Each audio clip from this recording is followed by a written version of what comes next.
And it's time for our final training race of the day here at Remington Park. First, a look at the post parade. The one horse is I'm Mesmerized, trained by James Gonzalez III. Flying Lady is the two horse, Michael Joyner, the conditioner.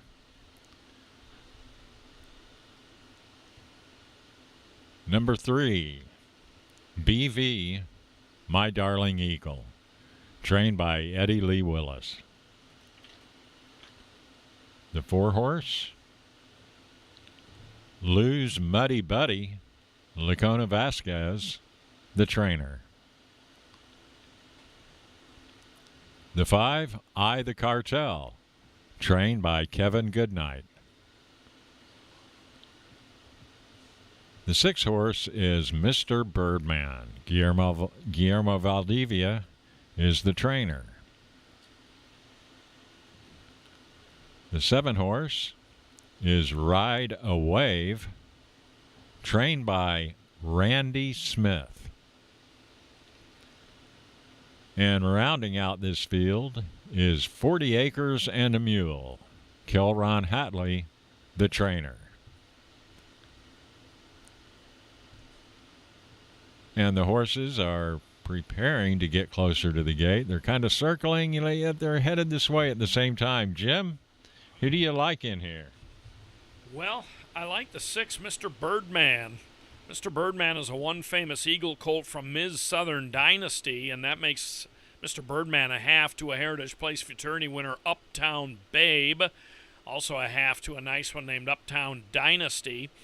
Another one that is promising in here is number 3, BV, My Darling Eagle. Had a really fast work. This is a filly by Moonin the Eagle, who went 250 yards in February in 13.56 handily out of the gate. Now, to put that in context, that day there were 147 workers, and BV, My Darling Eagle, was the 6th fastest of all of those. So a really good work. Also, the 7, Ride a Wave, an Indiana bred, had a nice work, 15th best out of 86 on the 18th of February. We have one who is repeating in a training race here, and that's the Mike Joyner trainee, Flying Lady, number 2. Flying Lady is from the mare Wichita Cartel. Now, Wichita Cartel's dam was a world champion, so the grandmother of Flying Lady is Dashing Folly, who was the 96 AQHA world champion. Flying Lady, though, was brushed, gained a little bit in her training race, but the key thing about it was Flying Lady was it was the fastest training race of the day back on February 21st, and that was a super, I think Colley's Cartel was the winner of that race. That was a super promising-looking training race. And finally, the one, I'm Mesmerized, has been training at Sunland for the strong operation of James J. Gonzalez III and his dad, the former top jockey. The great-grandmother of I'm Mesmerized won the 1989 Remington Park Quarter Horse Futurity, which was notable because Roy Browning's De La Creme Smash won that race. And at the time, and Remington was brand new then, had only run 2 thoroughbred meets and 1 quarter horse meet, that race, the Remington Futurity, was at that time the richest race the track had run to that point, $295,000. All in line here, 8 of them. Your program might not include 40 Acres and a Mule, but that one is on the outside here, and off they go. Slow start for the 5, I the Cartel. Good start here for the 4, Lose Muddy Buddy. And to the inside, I'm Mesmerized, and it's going to be De La Creme Smash's great-grandson, I'm Mesmerized.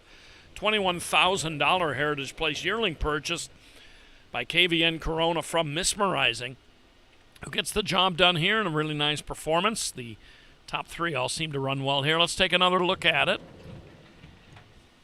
on this eve of opening night at Remington Park. Good start for the 4, Lose Muddy Buddy from the Juvenal Lacona Vasquez stable. Bore out just a bit, but on the inside, I'm Mesmerized, came off the rail a bit, being chased by BV, My Darling Eagle, to 3. But 1-4-3 is how they finished. I'm Mesmerized from the James J. Gonzalez stable. Lose Muddy Buddy, who who came in off of work here on March 2nd. And BV My Darling Eagle, the one who had that fast work, 6th best of the morning on the 21st, gets up into the battle here from between horses. And these three will be separated a bit from the 7 Ride a Wave and the 8 40 Acres and a Mule. So there is I'm Mesmerized pre-race. This gray colt who had been training at Sunland, $21,000 yearling purchase, comes up big here in the final training race. And check out OQHRA.com, the presenting sponsor here at Oklahoma Quarter Horse Racing Association. Check out their website to see if training races will continue. We're really not sure at this point, but by the end of the week, if there is going to be more training races, they will have something posted there on their website. Jim, any final thoughts here for the day? No, just that these were some really well-bred and some really nice performances today, and looking forward to seeing if some of these might come back for the Remington Futurity Trials. Certainly we've got the Oklahoma Futurity Trials coming up opening weekend, 8 of them on Friday, 8 of them on Saturday. It's not the entire card. There are some other races on Friday and Saturday as well, but should see some good 2-year-olds this week, and when some of these come back again for the regular races. And speaking of the Oklahoma Futurity, here is last year's running of that race.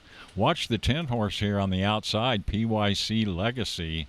He wins it here by a head or so. And this is one of the first big graded stakes races of this meeting that makes this quarter horse meeting here at Remington Park one of the most prestigious in the sport.